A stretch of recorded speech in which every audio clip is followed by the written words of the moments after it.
जय श्री कृष्णा बच्चों। आज आपको एक कहानी सुनाती हूँ और यह कहानी आपके पुस्तक से ही है। और इसमें एक चित्रकार है जो चित्र के माध्यम से अपनी बात कहना चाहता है।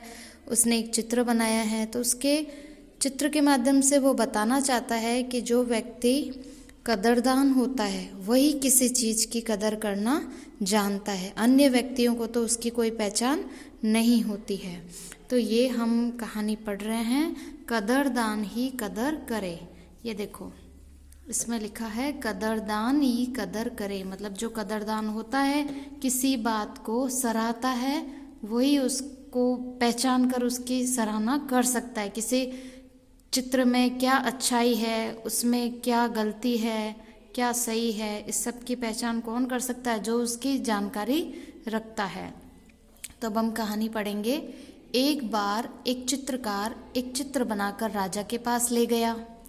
राजा ने उसे 50 रुपये दिए। देखो चित्र बनाने वाले को, जो चित्र बनाने का काम करते हैं, सुंदर सुंदर चित्र बनाकर उसे बेचते हैं, अपना घर का खर्च चलाते हैं। तो वो चित्रकार जो होते हैं, तो एक बार क्या हुआ कि एक चित्रकार थे, उन्होंने चित्र बनाया और चित्र बनाकर राजा के पास ले गया। राजा ने उसे 50 रुपये दिए। कितने रुपए? 50 रुपये दिए। तब चित्रकार ने पूछा कि महाराज, आपने चित्र की कीमत दी है या मुझे गरीब जानकर रुपए दे दिए? चित्रकार ने क्या पूछा महाराज से कि आपने जो मैंने चित्र बनाया है उसकी कीमत दी है, चित्र की कीमत दी है, या मुझे गरीब जानकर रुपए दे दिए, या मैं गरीब हूँ इसलिए रुपए दिए? तब राजा ने कहा कि चित्र में क्या धरा है, हमने तो तुमको गरीब जानकर ही रुपए दिए हैं। अब राजा ने वापस क्या उत्तर दिया कि चित्र में क्या धरा है, हमने तो तुम्हें गरीब जानकर ही रुपए दिए हैं।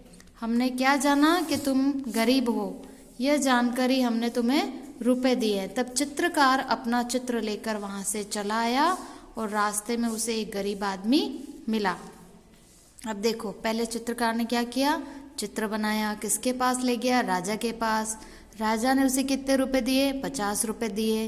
तो चित्रकार ने क्या पूछा कि आपने मेरे चित्र की कीमत दी है या मैं गरीब हूँ इसलिए मुझे रुपए दे दिए? तो राजा ने क्या कहा कि चित्र में क्या धरा है, इस चित्र में क्या खासियत है?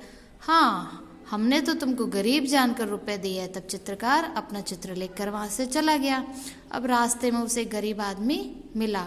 उसने चित्र देखा तो वाह वाह कर उठा।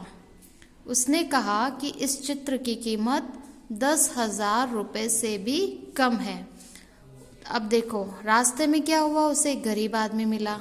उसने चित्र देखा, जो गरीब आदमी ने चित्र देखा तो वाह वाह कर उठा कि वाह वाह क्या चित्र है। उसने कहा कि इस चित्र की कीमत 10,000 रुपये से भी कम है। यह कीमत किसने बताई? उस गरीब व्यक्ति ने कहा कि यह चित्र की कीमत तो 10,000 रुपये से भी कम है। तब चित्रकार ने पूछा कि भला ऐसी इसमें क्या बात है कि तुम इसकी कीमत 10,000 रुपये से भी कम बता रहे हो, ऐसी इसमें क्या बात है? तब वह बोला कि चित्र में एक गुजरी सिर पर पानी का घड़ा लिए चली जा रही है।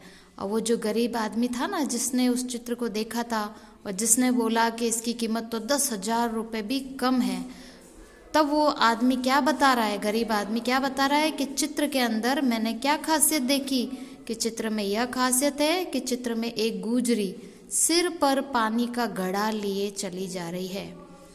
उसके पैर में कांटा लग गया है। एक गुजरी है, उसके सर पर पानी का घड़ा है, वो जा रही है और उसके पैर में क्या लग गया?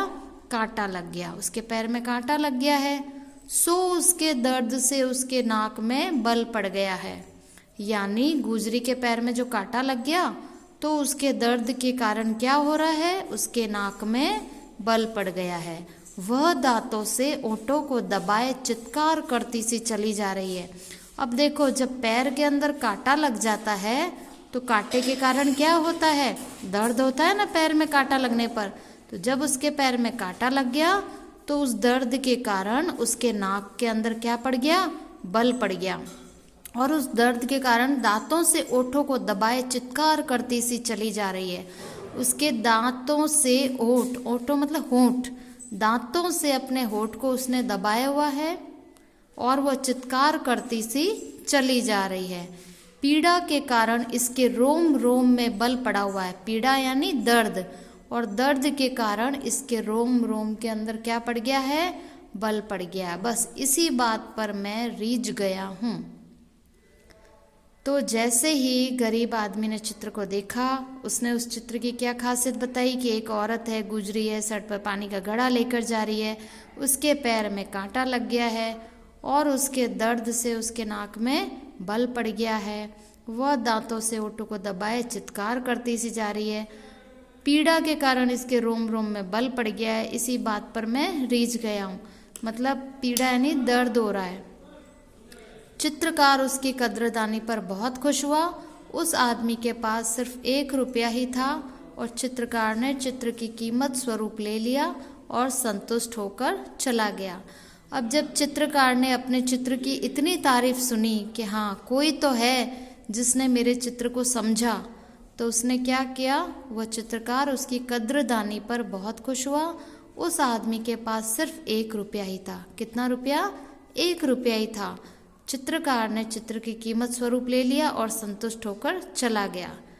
चित्रकार ने सिर्फ 1 रुपया लिया और चित्र की कीमत सिर्फ 1 रुपये में उसने वो चित्र अपना उसको दे दिया और संतुष्ट होकर चला गया। तो इसमें क्या शिक्षा मिलती है कि देखो, राजा ने क्या किया था? राजा के अंदर तो अहंकार था। उसने सोचा कि क्या है इस चित्र में। उसने चित्र को ढंग से देखा नहीं था राजा ने, तो उसने क्या सोचा कि इस चित्र में क्या खासियत है? मैं तो तुम्हें ये पैसे 50 रुपये किस लिए दे रहा हूँ? तुम गरीब हो इसलिए। लेकिन जो दूसरा रास्ते में एक गरीब आदमी मिला, उसने क्या कहा? नहीं नहीं, ये चित्र तो 10,000 रुपये से भी कम है, इसमें बहुत अच्छा है। तो उसने गौर से उस चित्र को देखा था गरीब आदमी ने और उसके चित्र की तारीफ की थी चित्रकार की। तो जब कोई चित्रकार कोई चित्र बनाता है और उसकी तारीफ कर देता है, तो उसको लगता है कि मेरा ये चित्र बनाना क्या हो गया है? सफल हो गया है। तो ये इस पाठ का शीर्षक यही था कि कदरदानी कदर करे। मतलब जो चित्रकारी में जो गुजरी थी, उसके पैरों में दर्द था, वो सब किस व्यक्ति ने देखा? गरीब आदमी ने देखा, और वही उसकी तारीफ गरीब आदमी ने की थी। तो यही है कि कदरदान ही कदर करे। जो जानकार होता है वही उसकी कदर कर सकता है।